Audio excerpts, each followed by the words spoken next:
Now, an author once wrote that if you think education is stressing, then you have to try ignorance. A very good morning. Today is the 27th day of the month of August, and it's a Friday.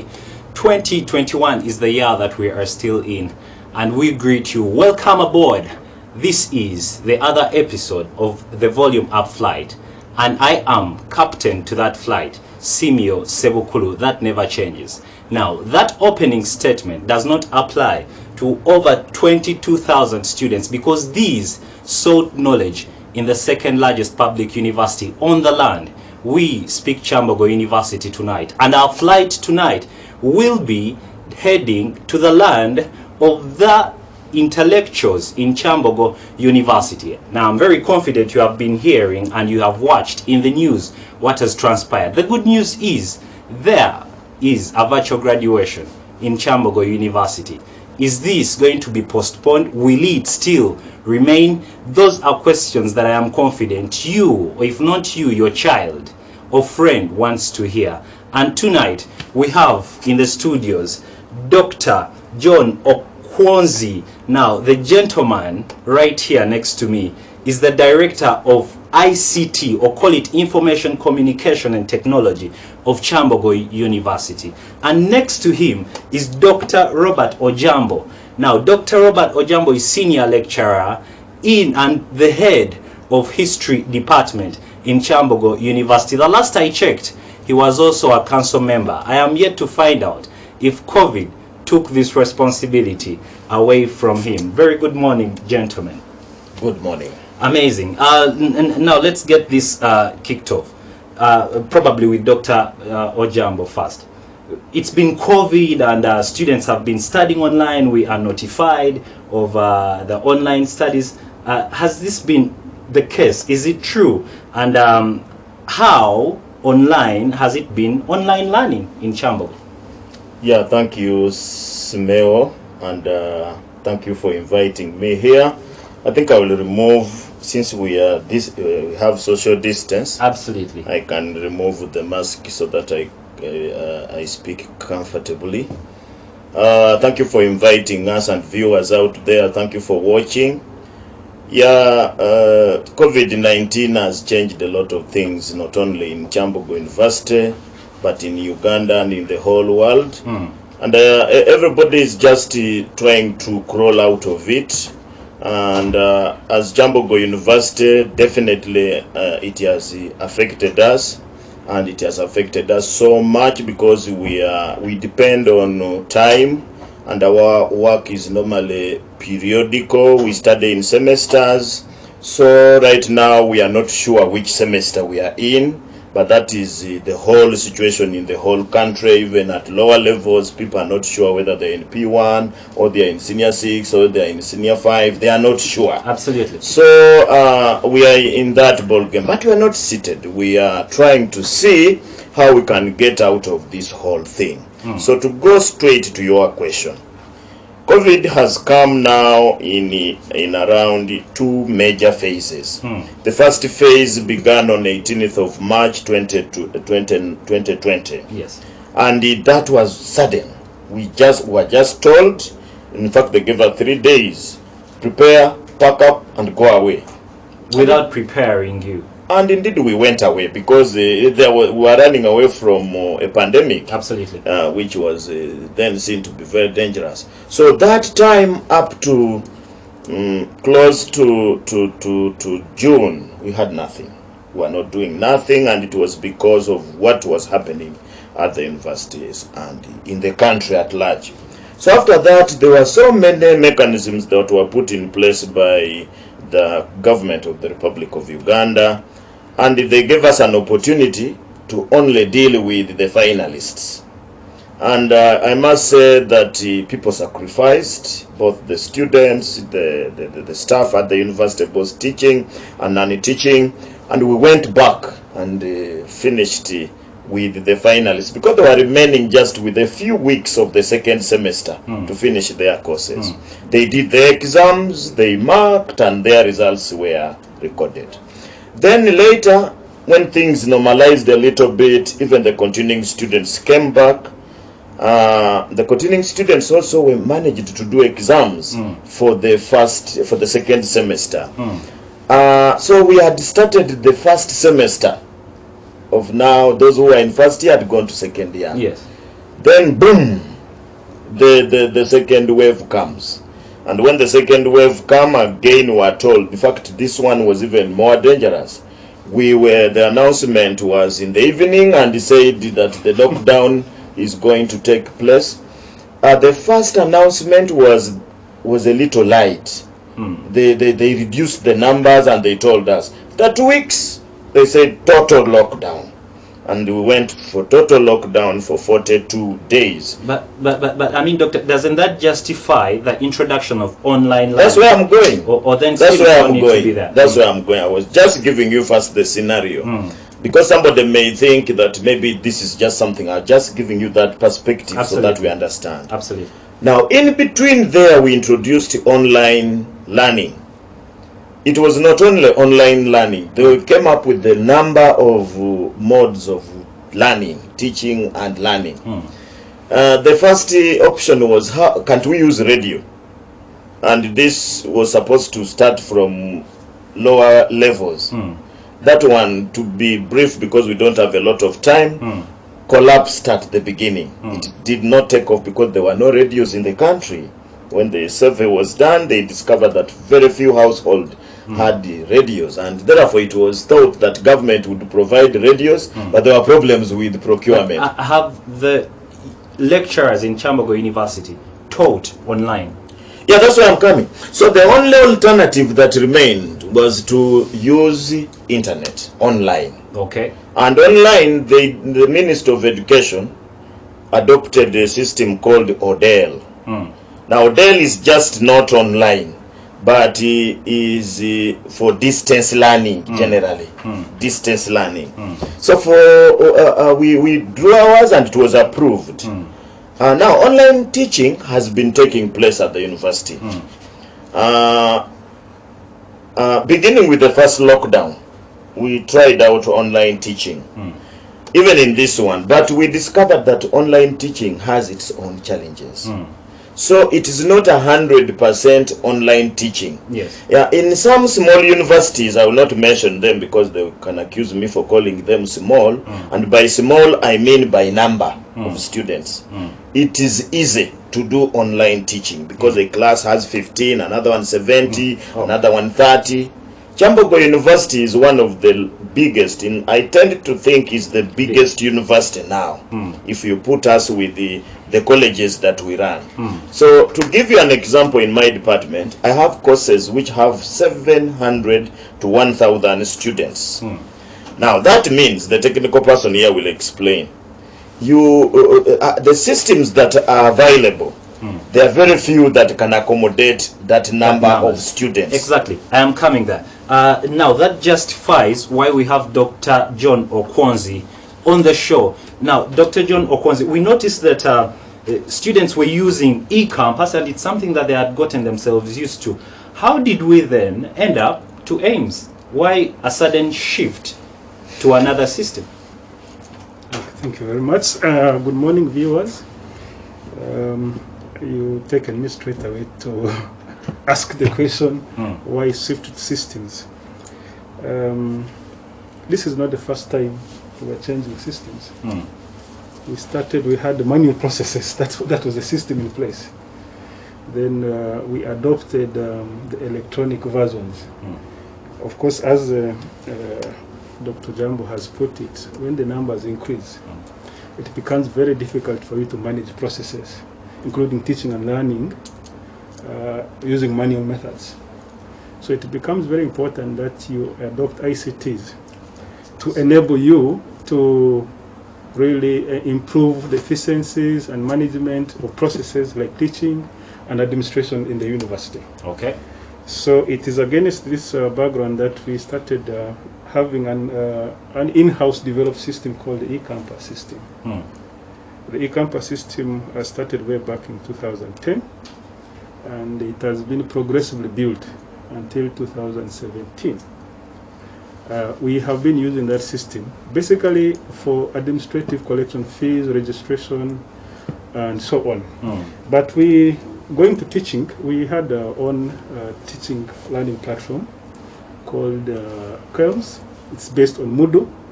Moodle is a virtual learning platform, and we started implementing Moodle way back in 2011 for small classes.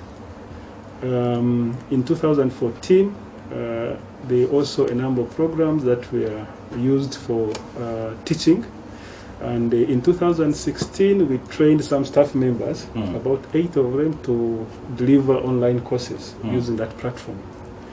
And progressively, a number of programs, as Dr. Uganda says, with small classes, make it possible for you to be able to use these platforms. So when COVID came, there was need for, as he put it rightly, there was challenge. You know, we are preparing ourselves towards that direction. As I said, since 2011, we already have. We have the ODEL. ODEL, as he said, stands for Open Distance E-Learning. So anything which is electronic, if I'm teaching, that's e-learning. So it becomes distance when I'm doing it very far. So this platform allows us to do that. So the e-campus #1 was not meant for teaching and learning. It was a different system for the purpose of managing academic records, finances, and so on. So the learning platform is totally different. Okay. Okay. Now, when it gets to that platform, before I bring in Dr. Ojambo, but when it gets to that platform, did you earlier mention that you told or you trained 8 staff? The last I checked, Kyambogo had about 1,100 staff in there. Did you teach all these stakeholders about the system? So first of all, I was saying that in 2016, we trained 8 staff members. 8. Okay. These 8 staff members were from different faculties and departments. They were trained to be trainer of trainees. Okay. To be able to put this knowledge to others. It was in-house organized, including also, as you can see, that gentleman there. I don't know where you got it, but you got it. All those staff members. Yes, I see Dennis Sadia. All those people are trained. Mutumba.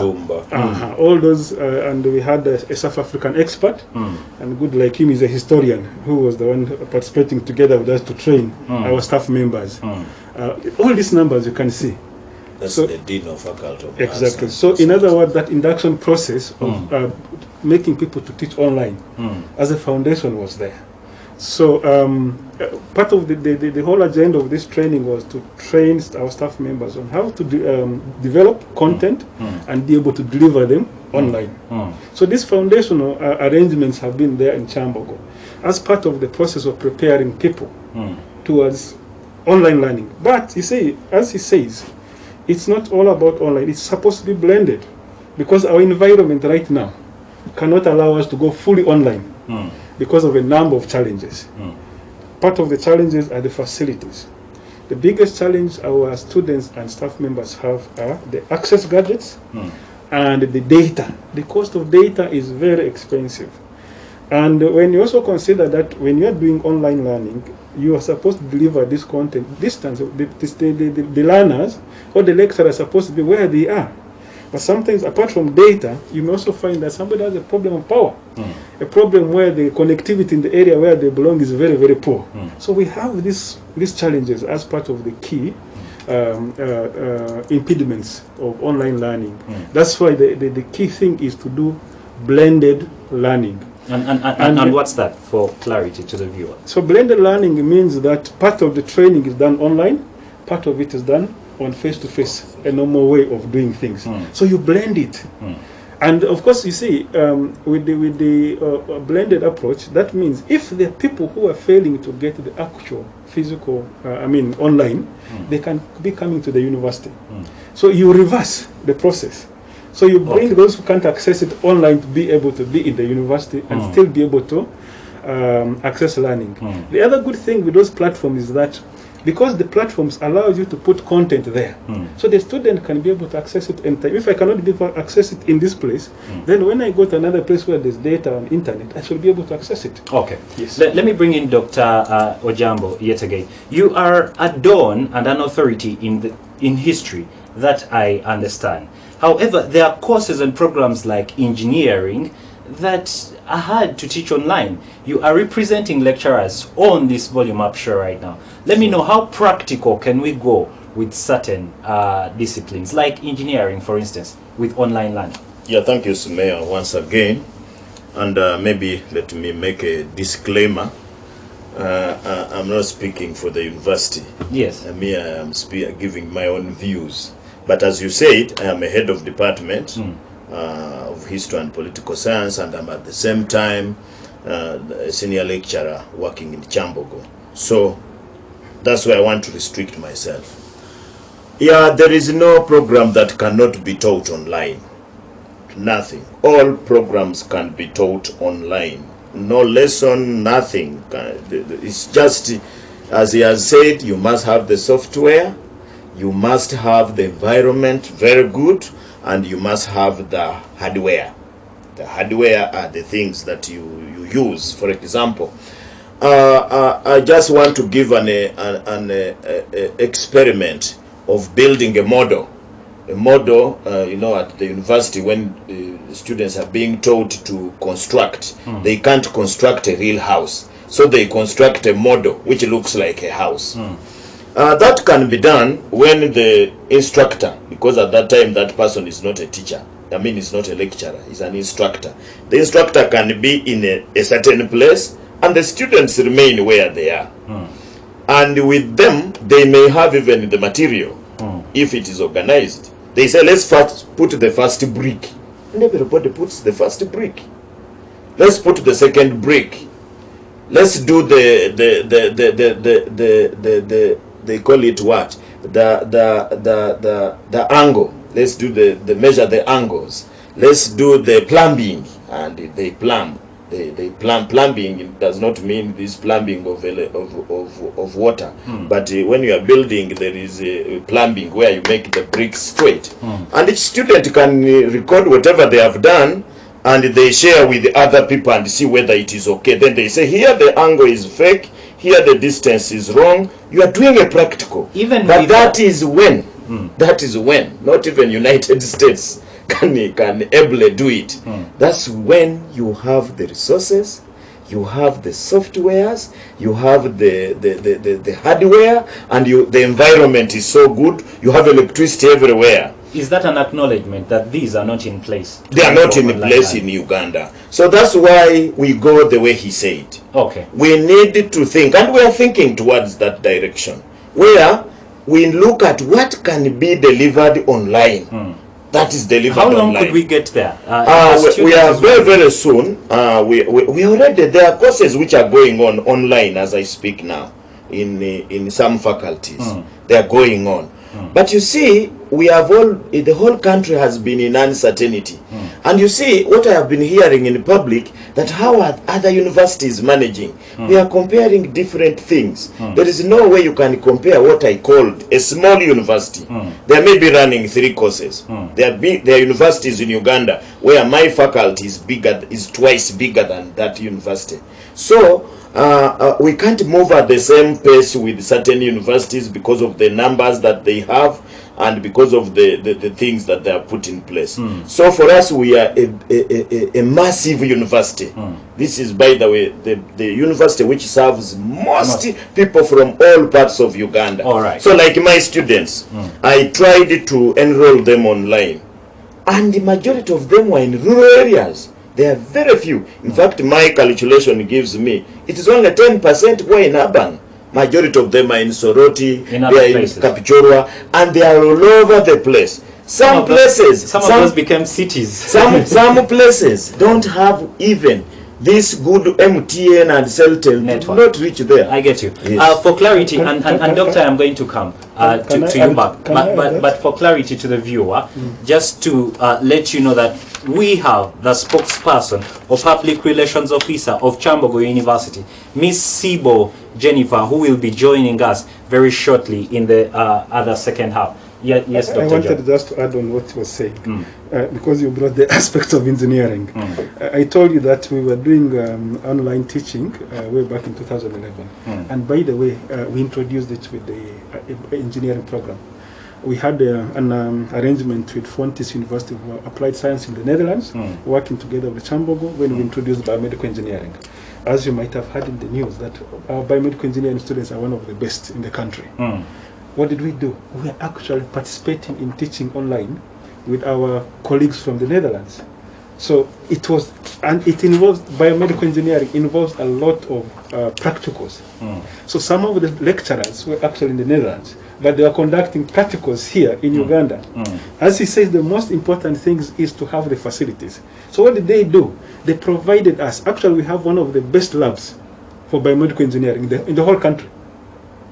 If you go to a biomedical engineering lab, it's the best. Okay. So, there are a number of tools, by the way, that enables practical training to take place using ICTs. Which tools you have? Some of the tools we have. Some of them. Okay. Yes, we have some of the tools in Kyambogo. Let me bring in Dr. John. At least I am going to stay with you, Dr. John. Let me bring in Dr. Robert. Yeah. We have a graduation coming through, and you, as the lecturers, are very, very important stakeholders to this effect. Some students do not have marks to date. What should we expect? Are you, the lecturers, ready for this graduation, just like the students and administration appear to be? Yes, Simeo, we were ready yesterday. We were ready yesterday. I told you that the first group we dealt with was finalists. Exactly. Third years, fourth years, and the other years, second years, who do 2 years degree. Those are the people we did, and we agreed amongst ourselves that we needed to deal with those ones. We have their marks. I have been hearing a rumor out there that somebody has tampered with the students' marks. It's impossible. It's just impossible. Somebody may play around with whatever he's playing with. We have a triple check system. A triple check. Marks are produced at the department. In fact, before you go to the department, the course leader, whether professor or lecturer or whatever, is the first person as a custody of marks. He has or she has her marks. Number two, the marks are provided to the department. At the department, we create a departmental data bank that keeps all the results of that department.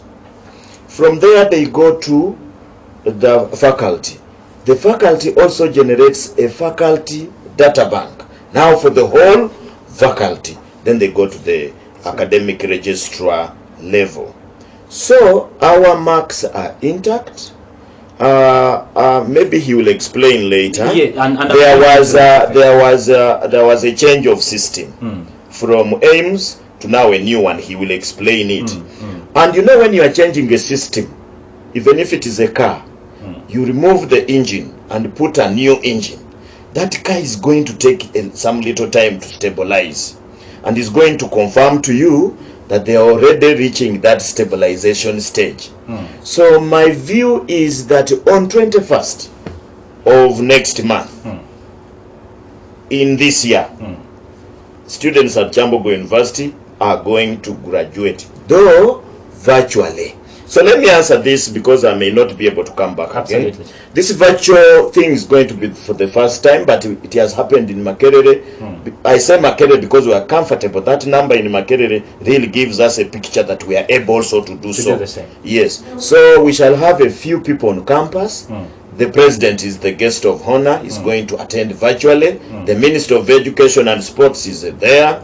And so it cannot be a joke when the president has even confirmed. Okay. There are students who have little issues with the marks. Absolutely. Because of change of the system. Yet they cannot come. We are working on that. We have created a platform where students are putting. The last time I checked yesterday in my faculty, we had 1,400 complaints. I miss a mark here. This is not recorded properly, and we are working on it on spot. But doctor, why do we even get there? Isn't that supposed to signify something? Why those technicalities of students having issues with the marks? They change the system. They change the system. But the marks, I told you, if you come to my department and you want any mark, so long as that student sat for exam, I have it. The student out there needs to be confident that their marks are safe. very intact. In fact, if there is a student there who wants to use this as an excuse, they are going to be surprised, because the marks we have them is a matter of telling me what is your name, Ojambo Robert, I check and I will give you all the marks. I have them. Because we used to graduate Simeo without these systems, and we would produce mark sheets. We have them. For us, absolutely. Yes. We are due for a break, and it's unfortunate we're going to have to let Dr. Robert Ojambo let go so he can create space for the spokesperson or public relations officer of Kyambogo University. I earlier told you. So viewers, maybe before I go, yes, let me just say a last word. And I am in a media house, and I don't want really to accuse media in Uganda, but I want to plead to them that before they actually come up with a story about an institution where you have 44,000 lives with their parents and the stakeholders, you need to double check your facts. For example, people have been giving information, but they don't ask a head of department, they don't ask a dean, they don't ask academic registrar. They are quoting very funny people, and for me, I feel Kyambogo University is just having problems like any other institutions in Uganda. Absolutely. We are going to be better. I think my institution is able to deal with all these problems. And students out there, you are confident. Parents, your students are confident. Their marks are intact. And very soon we shall rectify everything. We apologize for a few hitches here and there, but we are not going to improve. Thank you very much. Absolutely. That's said and done. We are due for a break. Now, my mother told me that one of the things she wishes me to do is to have a PhD by 30. Now, I am not so far away from the age of 30. And since I do not have it now, but I have doctors seated next to me, academic doctors to that effect, allow me take a 1-minute break so I get to ask them how I can achieve that dream in this break.